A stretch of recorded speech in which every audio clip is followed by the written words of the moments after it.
River Road, you got me running way back home. River Road, you got me running all night long. You got me singing some canal boat song. River Road, you got me running all night long. Hello, everybody, and welcome to another episode of Niner Nuts. Dan here along with James. James, say hello. What's up, Niner Nation? And we're here. We decided because, frankly, not too many stories going on. We haven't had any owner stuff come out, so now we have something. We can just talk about what we want. So. And we're not really an entire league podcast. Yes, we know there's a lot of crazy things going on in the league. Like Miami putting up 70 on Denver. Yo, little shout out to him, though.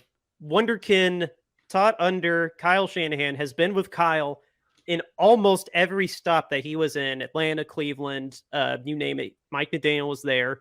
He just laid the gauntlet. He just demolished Sean Payton. He shut him up. 70-20. It could have been the record 73, but they took mercy on him and didn't kick it when they easily could have and broke the record. 70's good enough. And 49er alumni Raheem Mostert had 4 touchdowns. Amazing for him. Tua, ironically, put up the same stat line as Russell Wilson. But I think they did. I might have gotten that wrong. But yeah, no. Huge congratulations, Mike McDaniels. That was amazing. Anytime anybody beats the crap out of Russell Wilson, I'm all for it. And Sean, because Sean, I don't know. We can get into a whole thing about Bellygate. Look forward to Friday's episode for Indiana Dan and Jimmy B's Moneyline Parlay. We got a good one for you, I think, this week. We'll talk about it on Friday. But here's an episode idea. We can talk about how we made a movie about Sean Payton reconnecting with his children because he got banned for being cool with Bountygate happening on his watch. I mean, to be fair, I haven't seen the movie, but just the premise alone, like, are we just going to ignore that he got banned because he was cool with his defensive coordinator telling players to kill the other guys, literally? Well, here's the thing.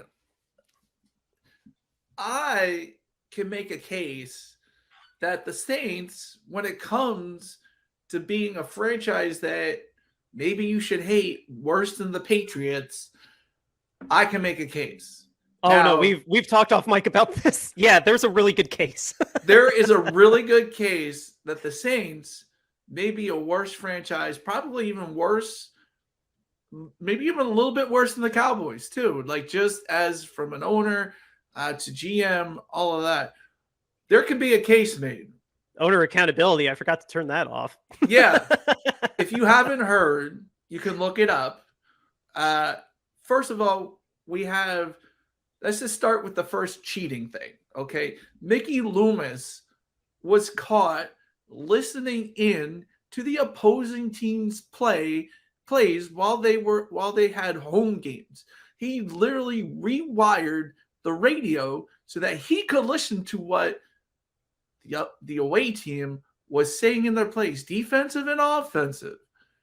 And that's just cheating. Like that's Patriot level style cheating, yes, but it gets so much worse. We talked about Bountygate. And you say, why is that worse? Because they literally told people, we want to hurt you so you don't play the game anymore. Yeah, we don't want to win the game. We want to literally hurt your players. Want to hurt you. We want to hurt. And younger listeners that don't remember that, yeah, that happened. Intentionally trying to hurt people, not only just intentionally trying to hurt them, but paying players when they did that. If you knock somebody out of a game, a certain person may have been worth upwards to $10,000 to knock someone out of the game. Like the NFC Championship game when Brett Favre got the crap kicked out of him. Yes. So there's that. Now we're going to hit. This is big. This is big. If you haven't read the news on this, the Saints were and have successfully kept emails between them and the Diocese of New Orleans of the Catholic Church. A judge says the emails were of public concern. However, they successfully kept the emails from being released. We'll just say, according to reports, they were sort of helping the Catholic Church determine who should be on the pedo list and who should not be. That was in the papers. Unfortunately, it's to the point now where it's no longer news until basically a lawyer decides he's going to lose his license to make this known. That's pretty much what it is. And I can tell you that's from a valuable source that's what they were told.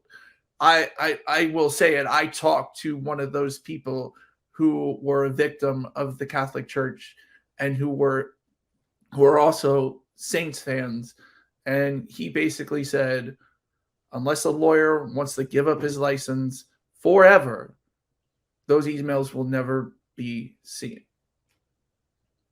It's absolutely disgusting. Like I remember when we talked about that before, like off mic. I don't remember if we've actually talked about this on mic before. No, we haven't. This is more entertaining than the story we were going to go with, but yeah, but that kind of is old news. That kind of is old news because right now we don't have any proof of anything happening. You know, with Jim Trotter, we have his testimony, the fact that he's done interviews and has filed a complaint and it's pending litigation. That's proof. Jed York, San Francisco, reported it. He has a civil lawsuit. That's all of this is new, so that's why we're reporting it. But that the Saints doing that has been old news, and honestly, we'll never know. Probably we'll never know. Maybe 50 years or something down the road, some lawyer on his deathbed will release the emails or something like that. But really, we can't. We can only speculate on what those emails actually said. Yeah, and I don't know. I kind of wanted. I didn't think we were gonna go this far, but I'm okay with it because I'm okay. I'm all for kicking the Saints, just for any reason. Just because when you told me that for the first time, I never wanted to cheer for the Saints again. And then, yeah, just Sean Payton. I don't know. Bounty Gate kind of changed my whole opinion on him because I will say that's not okay. I will say too, the source that I just told you did actually, in fact, talk to the owner of the Saints and was assured that she would never do anything to ever hurt a child. And that was also reported in Sports Illustrated as well.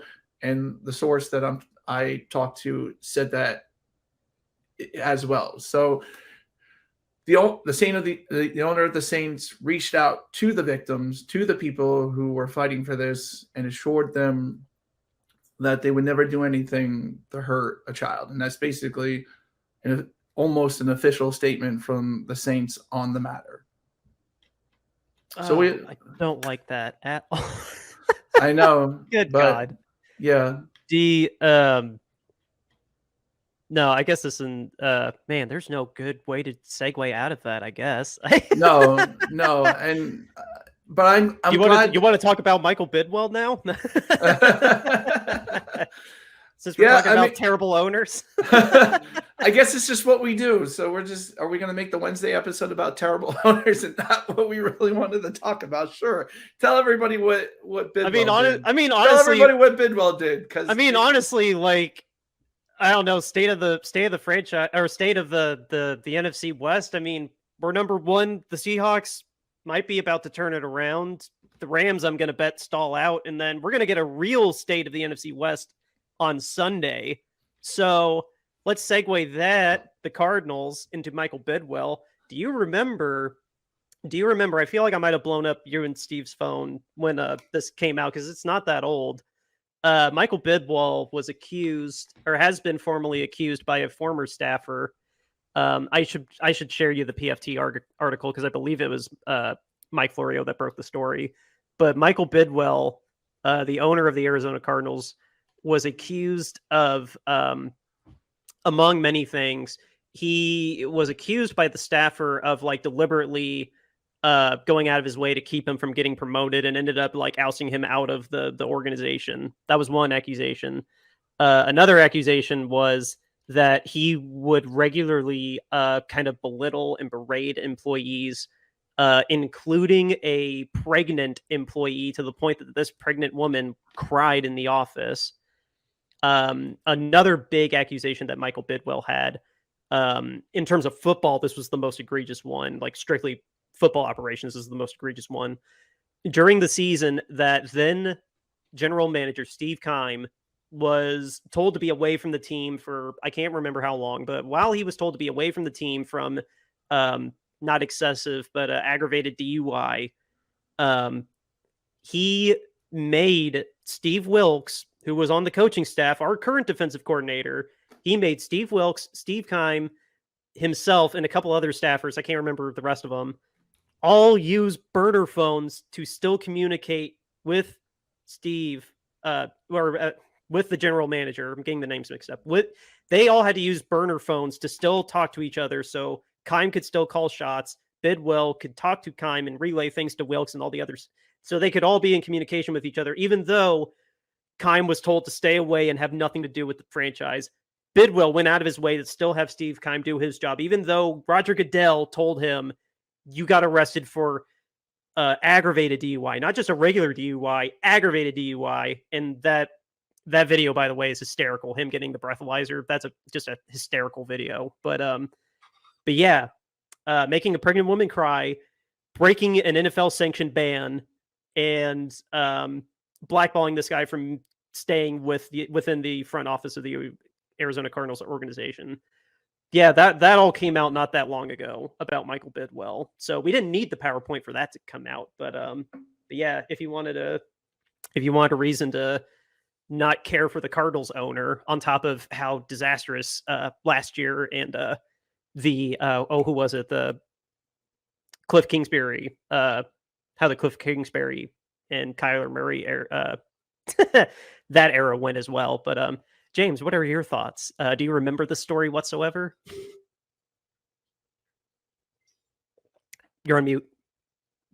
I do remember hearing about it and reading a little bit about the burner phones. It's no secret that Arizona has one of the worst fields in all of the NFL. Just look at what happened in the Super Bowl. Oh, God, yeah. I'd be willing to suspect that owner is hiding money from the NFL.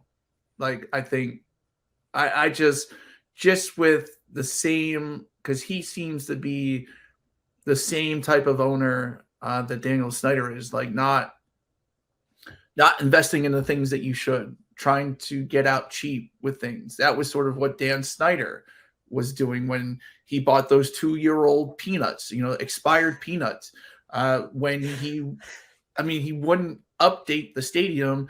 And, God, that story was amazing. I'm so thankful for Steve for sharing us that story. So this seems to be the Arizona owner too. And so I am not saying it is true. I'm not. Yeah, allegations, allegedly. I should say that too. This is what I am saying is I would not be surprised if an article came out and Bidwill was hiding money from the NFL. That is what I'm saying. I can't prove it. I don't really know anything. I'm just a betting man, Jimmy B.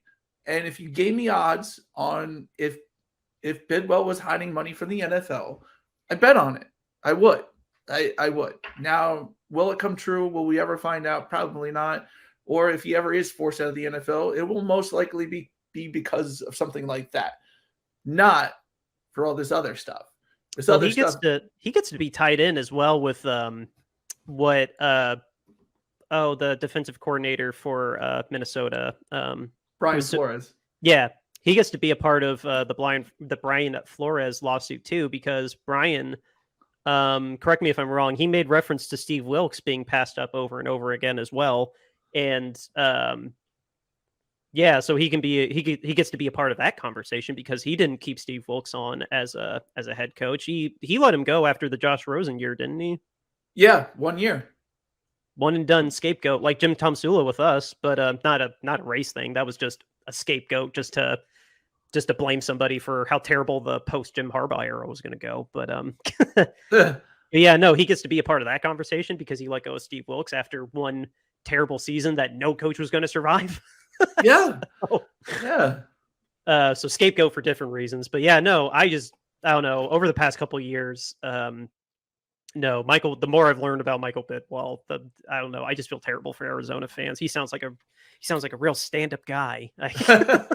Yeah, and like we said it, before, we don't imagine that every owner is clean. We don't imagine that, like I said, I'm not naive. Jeffrey Lurie may very well be a douchebag that we just haven't found out yet, that the media hasn't been able to get a hold of.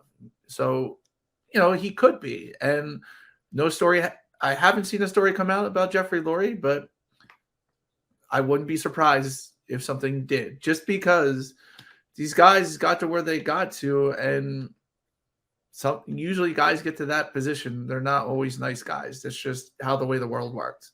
You get that high in somewhere, you probably had to step on a few toes to get there. And then once you get there, you feel like you're untouchable. So you can do whatever you want because you're the big boss man. So, yeah. We don't really have the time to. Next week we should next week we should look at the old Carolina Panthers owner before he sold the team. I mean, he sold the team. That's kind of kicking someone while they're down. He's already gone, but yeah, I mean, yeah, that happened. But I mean, for the most part, the NFL knew about these things, didn't report on them. It was independent agencies reporting on them. So yeah, well, all the owners also knew too that Carolina Panthers owner, unless I'm getting mistaken, I don't want to piss off Panthers fans unnecessarily, but wasn't it Carolina that had a really shady owner until like 2 years ago? Yeah. So, yeah, I mean, this is just the world we live in. We're just asking for the NFL just to be more transparent. That's the word I was thinking from the last episode that I wanted to say. They need to have owners tweet how terrible they are, like my state's owner. Just put it out there on X. Just let the world know that you're dumb just because you don't know how to tweet right. Good God. That should be coming up, by the way. A decision on what's going to happen with Jonathan Taylor. It's week 4. He can come off of the PUP list after next week. Oh, yeah.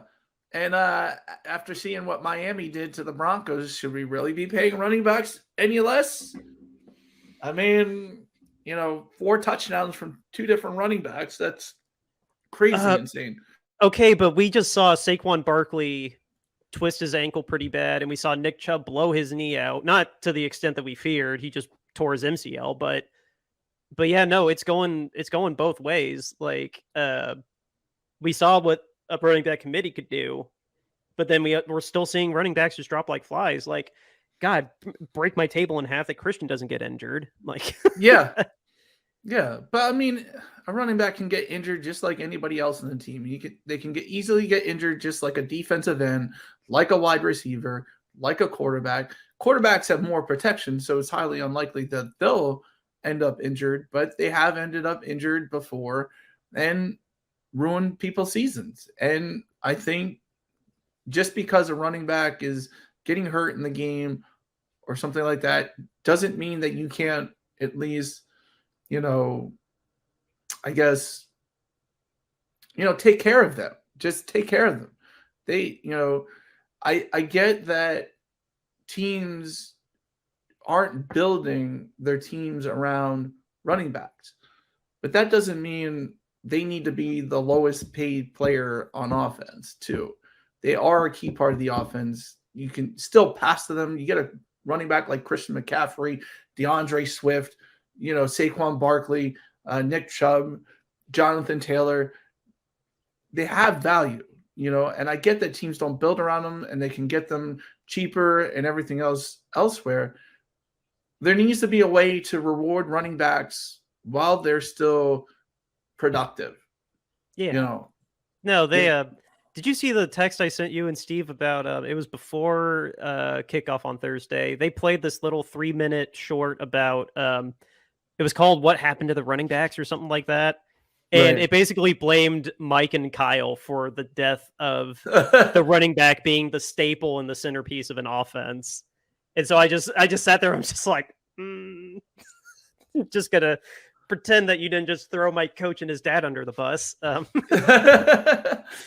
mean, it wasn't technically wrong the way that he designed the zone scheme so that like anybody could do it, and then coaches have added the flair of, oh, what if we have just a bunch of young guys still running through the zone and we just rotate between them? Like we're just reopening this can of worms. This whole discussion of just how sad it is that running backs have just kind of, I don't know, it's the nature of the game. Like maybe it's just part of that ebb and flow that like maybe we'll get a Todd Gurley or a Steve Jackson or a Marshawn Lynch or somebody that can be like the real centerpiece of the offense, and then it just recalibrates itself. I mean, there was an idea that said a team should get to keep a portion of their salary cap, or you could tack it on top of the salary cap, but that part of the salary cap is used for young running backs who outperform their contracts. You know, that's something that could satisfy, you know, the NFLPA, and also something that could help, you know, reward those players while they are still young and earning money. Because what happened was, now that we have the rookie salary cap and you're drafting these running backs in like the 3rd or 4th round and not so high anymore, owners are getting them for dirt cheap for 4 or 5 years, and running backs are having a hard time getting paid on that second contract.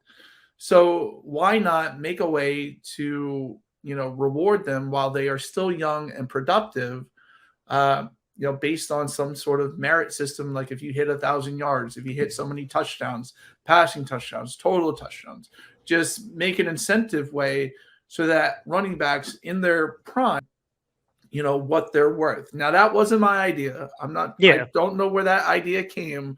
That wasn't my idea, but I think that's a good idea that we should look at in order to, you know, help running backs really earn their potential and really earn for what they do on the field. Because a lot of teams, you know, like the Titans, will get a running back, you know, because they're really that good. And, you know, Derrick Henry has to wait until the second contract to actually make any money. Well, if we did it this way, he could have earned as a young guy when he's racking up 2,000-yard seasons.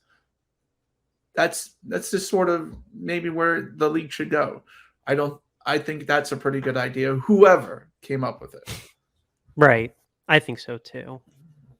And I think with that, honestly, this kind of, not mailbag, this kind of just, I don't know, just kind of fun, just shooting the crap about just what's going on in football. I like this. This was fun to just kind of, I don't know, these were big things that we were talking about. And I don't know, I had kind of fun. Maybe we'll get enough emails so we can actually do a mailbag for an episode instead of making up our own questions. Yeah, or our own exactly. Topics. Making up our own topics. So if you really want to write... We can talk more about the Niners. I'm not opposed to it. I just know we're a Niners podcast, but like I said, there are other things that we have opinions on too, and let us know if you want us to talk about them. Yeah, if you want us to talk about something that maybe we're not talking about on the show, just write to us at 49ernuts@gmail.com. That's 49ernuts@gmail.com. Or you can reach us out on Twitter, which is right above Dan's head. Right above Dan's head. Right there, right there is the Twitter handle, the TikTok handle, the Instagram handle, all right there. At Niner Nuts. So if you want us to talk about something, reach out to us. We'll do our best to get you on and talk about it with you and give you our opinion. With that being said, Dan, tell us about our sponsor. Yeah, this episode, as well as the entirety of the series, is sponsored by RoyalRetros.com. So what do you get on RoyalRetros.com? You get authentic throwback jerseys. It's not just football, basketball, baseball, hockey. All your sports are covered there. If you want to wear something that's reminiscent of the glory days when your team was much better back in the day, so to say, or if you just want to stand out in the crowd with a unique looking jersey, go to royalretros.com. They will hook you up with a beautiful, authentic, old school throwback jersey, and you can get 10% off of your order with our code Shady Sports. Just put that into the promo code section in checkout, and you'll get 10% off of the whole order. Again, that's Shady Sports when you check out at royalretros.com. Go there today and get yourself an authentic throwback jersey. Again, at royalretros.com, and use the promo code Shady Sports for 10% off of your entire order. James. Okay, guys, so we just got talking about bad owners, and you see owner standards or less than player standards, owner accountability. So we are selling T-shirts to promote this cause for charity. We're raising money for a Kentucky Crisis Center, which center we still haven't worked out yet, but guaranteed whatever money we make from these shirts will go directly to charity. There's the statement that we are trying to make right there. Owner standards, less than player standards, hashtag owner accountabilities. T-shirts start at $22.99. You can get that in all different styles and all different colors. Our next T-shirt is the standoff shirt with Dan Snyder and the other owners. This is strictly for charity. We have never sold this shirt for profit ever, and we will never do so. The next one, we have the Niner Nuts podcast logo art that you'll find on Spotify, Apple Music. $22.99 gets you that T-shirt. Starts at that T-shirt. And you get all different styles and all different colors. And then next we have the Niner Nuts alternate logo. So basically it's our name on a T-shirt with a field goal and some nuts, $22.99, all different styles, all different colors. Next we have the Niner Nuts mascot. How can you say no to this lovely peanut, eating peanuts, watching his San Francisco 49ers? $22.99 starts with that T-shirt, and you can get that in all different styles, in all different colors as well. Just go to bonfire.com or Google Niner Nuts Bonfire Apparel, and it'll be there. It'll be the top search that you get. Go right there, buy a cool T-shirt, and donate to charity at the same time. Yeah, we don't have any money in this. We want to give it all to people that need it a lot more than us. It's our little give back, because we always try to. We've tried to promote charities on here before, and we don't want to make money off of this. We want to do something that's bigger than football and help out with that. This is not the first time we've done this. We did this for the Dan Snyder campaign. We sold T-shirts that said "Vote Dan Out." We sold the standoff shirt. We sold Niner Nuts shirts, and all those proceeds went to I forget what the name of the actual charity was, but it was a human trafficking recovery center in Washington, D.C. We raised enough money to send one child to group counseling. So we have done this in the past, and we will continue to do it in the future, at least with this cause and whatever cause ends up coming up. So we're here to do more than just talk to you about sports. We want to help the community. Like Dan said, there are some things in life that are bigger than football, and that's what we're about. We're not only here to talk Niners, but also bring light and help out the community. Exactly. I think with that, the only last thing that I have is just a reminder: Sunday the 1st, not only pay your rent, but watch us host the Arizona Cardinals at 4:30. It's on Fox. 1:30 West Coast time, 4:30 East Coast time. Our time is 4:30, but not the game of the week. We're not going to have Greg Olsen, but it should be a pretty awesome game. Cardinals are riding high after beating the Cowboys. We want to go 4-0, and it's a division game, so it should be pretty awesome. I can't wait. And with that being said, outro music, River Road, Justin Muth. Beat the Cardinals. See you on Friday.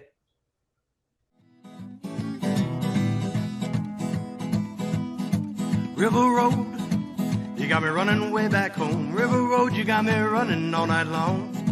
You got me singing some canal boat song. River Road, you got me running all night long. River Road, where have all the women gone? Have they kissed her hand and waved you bye-bye?